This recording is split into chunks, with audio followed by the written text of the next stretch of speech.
इस दास को भेजा कि वो जड़ कौन है, वो कबीर साहब है, वो परम अक्षर ब्रह्म है, वो मूल।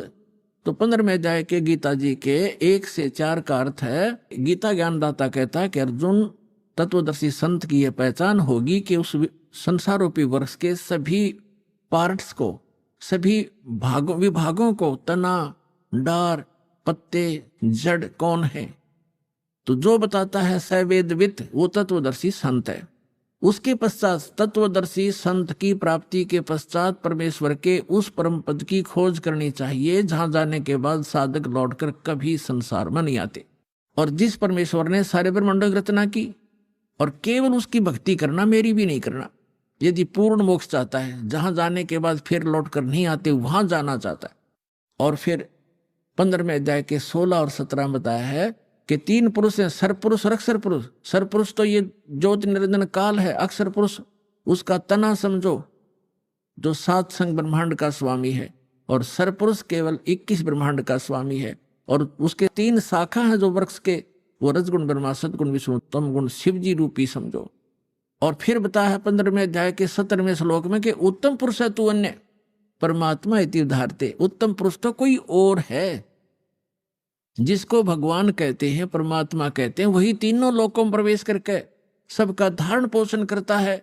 अवय ईश्वर है, वो अविनाशी परमेश्वर है, सबका धारण पोषण वही करता है। जैसे मूल से, जड़ से पूरे पेड़ की, वृक्ष की पोषण होता है, परवरिश होती है।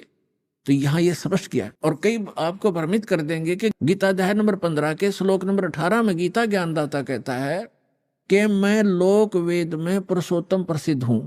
तो पुण्यात्माओं, वहां ये क्या कहता है कि मेरे अंतर्गत जितने भी प्राणी हैं 21 ब्रह्मांड में, इनसे मैं श्रेष्ठ हूं, इनसे मजबूत हूं, इनसे बलवान हूं, ताकतवर हूं, बुद्धिमान हूं। इसलिए लोक वेद में इस दंत कथा के आधार से मैं पुरुषोत्तम प्रसिद्ध हूं। आई एम नॉट पुरुषोत्तम, क्योंकि उसने तो 15वें अध्याय के 17वें श्लोक में स्पष्ट कर दिया कि पुरुषोत्तम तो कोई और है, उत्तम पुरुष है तू अन्य परमात्मा इति उदाहरते। कहने का भाव ये है कि एक तो 2 परमात्मा से दोगे। गीता अध्याय नंबर 18 के श्लोक नंबर 62 में और 66 में गीता ज्ञानदाता स्वयं कहता कि अर्जुन, तू सर्वभाव से उस परमेश्वर की शरण में जा, उस परमेश्वर की कृपा से ही तू परम शांति को और सनातन परम धाम को प्राप्त होगा। यानी परम शांति चाहिए, और शाश्वत स्थान जहां जाने के बाद फिर लौटकर कभी संसार में नहीं आते, वो चाहिए। तो उस परमेश्वर की शरण में जा, यानी गीता ज्ञानदाता से अन्य है। और फिर उसके विषय में बताया कि 4थे अध्याय के 32 और 34 मंत्र में स्पष्ट किया है कि वो परमात्मा अपने मुख कमल से आके ज्ञान देता है, वो तत्व ज्ञान है। उसके मुख कमल से बोलेगी वाणी में, सच्चिदानंद घन ब्रह्म की वाणी में, वो यज्ञों की जानकारी यानी धार्मिक अनुष्ठानों की जानकारी विस्तार से कही गई है। वो तत्व ज्ञान है। उस तत्व ज्ञान को तो तत्वदर्शी संतों से पूछ, मैं नहीं जानता। यदि जानता होता गीता ज्ञानदाता तो 1 अध्याय और बना देता। इसलिए उसने कह दिया है कि तत्वदर्शी संतों से पूछो। फिर बताया है कि तत्वदर्शी संत की प्राप्ति के उपरांत 15वें अध्याय के 4थे श्लोक में परमेश्वर के उस परम पद की खोज करनी चाहिए, जहां जाने के बाद साधक फिर लौटकर संसार में कभी नहीं आते। फिर 17वें अध्याय के 23वें श्लोक में उस परमेश्वर को पाने की, शाश्वत स्थान को पाने की, उस परम धाम को पाने की विधि बताई है। ओम तत्सत इति निर्देश ब्रह्मण त्रिविध समर्थ है। उस सच्चिदानंद घन ब्रह्म के पाने का इस 3 मंत्र के जाप का निर्देश है, फाइनल फैसला है, नथिंग एल्स। तो गीता ज्ञानदाता ने अपना नाम तो ओम स्पष्ट कर ही दिया। तत् और सत ये सांकेतिक हैं, ये तत्वदर्शी संत के लिए छोड़ दिए। तो वो तत्वदर्शी संत ये रामपाल दास, सतलोक आश्रम बरवाला, जिला हिसार में है। इसके पास वो कंप्लीट कोर्स है।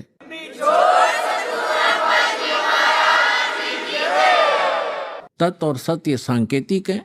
तत् ये अक्षर पुरुष का मंत्र है, ये अन्य मंत्र है, तत् नहीं है, अन्य मंत्र है।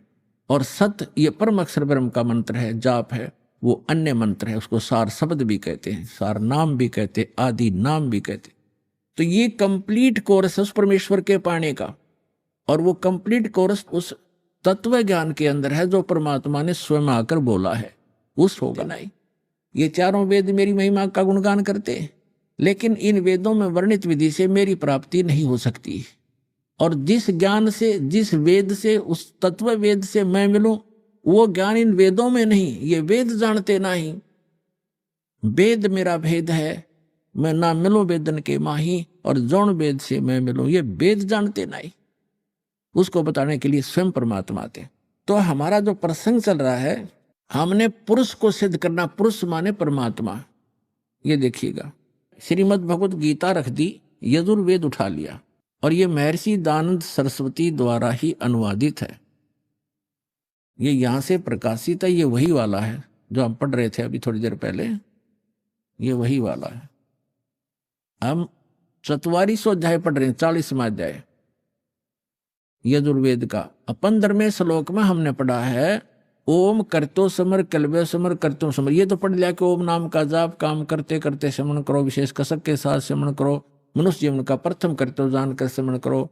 वायु अनिलम अमृतम अथ ईदम भस्मांतम शरीरम। शरीर भस्म होने पर, नष्ट होने पर, छोड़ने के समय जब आपकी जो वायु है, प्राण आपके जो जीव है, उसमें इतना अमृतव हो जाएगा कि वो जो ओम से होता है। अब हम यहां आते हैं 4400 अध्याय 40 में देगा 17वें श्लोक में, ये 17वां मंत्र है। इसमें लिखा है, हे मनुष्यों, जैसे ज्योत स्वरूप रक्षक मुझसे, गीता वेद ज्ञान दाता कहता है, मुझसे अविनाशी यथार्थ कारण के आच्छादित मुख के तुल्य उत्तम अंग का प्रकाश किया जाता है, या किया जाता है आना चाहिए। और वह प्राण व सूर्य लोक में पुरुष है। ये पुरुष शब्द है संस्कृत में, पुरुष, पुरुष माने पूर्ण परमात्मा। हमने पुरुष सिद्ध करना था यहां से, पुरुष माने पूर्ण परमात्मा। एक तो ये खुद कहता है कि मैं ज्ञान दे रहा हूं, हे मनुष्य, क्योंकि ज्योत स्वरूपी रक्षक मुझसे, ये ज्योत स्वरूपित है काल, मुझसे जो अविनाशी यथार्थ कारण के आच्छादित मुख के तुल्य उत्तम अंग का प्रकाश किया जाता है, यानी ज्ञान दिया जा रहा है। जो वह वेद ज्ञान दाता कह रहा है कि जो वह प्राण व सूर्य मंडल में पूर्ण परमात्मा है, वह तो प्रोक्ष है, वह तो प्रोक्ष है। यहां है लिखना था अहम, यू कहता अहम, यह है असो, सो असव अहम। ओम खम ब्रह्म, खम माने ब्रह्मलोक, दिव्य आकाश रूप, ब्रह्मलोक रूपी दिव्य आकाश में ब्रह्म रहता है, और ये मेरा ओम नाम है। अहम, अहम माने मैं आकाश के तुल्य व्यापक ब्रह्म, ब्रह्म ना लिखा, मैं ब्रह्म हूं और मेरा ओम नाम, मैं उसका ओम सबका रक्षक जो मैं उसका ऐसा नाम जानो। ऐसा कि ओम लिखना था, मेरा ये ओम नाम जानो। ये आधाड़ंगा डाया इसने, तो इसे सिद्ध हो गया कि वेद ज्ञान दाता कह रहा है कि मेरा तो ओम नाम है। वो परमात्मा, पुरुष माने पूर्ण परमात्मा तो गुप्त है, वो अन्य है, वो प्रोक्ष है। तो यहां अब हम आते हैं ऋग्वेद मंडल नंबर 9 और सूक्त नंबर 1 के मंत्र नंबर 8 और 9 को स्पष्ट करेंगे। पहले तो हमने पुरुष का अर्थ इन्हीं के इन इंजीनियरों से लेना पड़ेगा, क्योंकि नहीं तो ये बहका देंगे आपको। पुरुष माने आदमी हो से, क्योंकि परमात्मा भी मनुष्य जैसा है, इसलिए प्रथम पुरुष वही है, सेकंड हम पुरुष हैं, मनुष्य।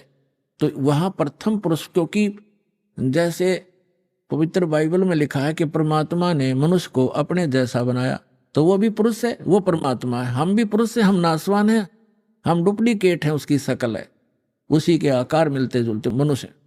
तो ऐसे ही जिनको भगवान मिले हैं, उन्होंने कहा गरीबदास साहिब जी ने अपनी अमृतवाणी में कि हमरे ही उनियार है, हमारा सृजनहार, हमारी ही शकल का हमारा भगवान, हमारा बनाने वाला। वो परमात्म ज्ञान नहीं था। अब वो ज्ञान इस दास को दिया उस परम पिता ने, इसका लाभ उठाओ। अब देखो, अब हम आगे ऋग्वेद मंडल नंबर 9 सूक्त 1 और मंत्र नंबर ये 6 तक तो ये परमात्मा लिखते आगे, और 7 में इन्होंने पुरुष लिखना कर दिया। उस पुरुष को, उस परमात्मा को लिखना था, तब माने उस परमात्मा, उस पुरुष को लिख दिया। कोई बात है यार, यहां गड़बड़ कर दी। अब पुरुष माने परमात्मा, आपको पूर्ण परमात्मा, तो हम इसको पूर्ण परमात्मा बोलेंगे। उस पूर्ण परमात्मा को उग्र गतियां प्रेरणा करती हैं।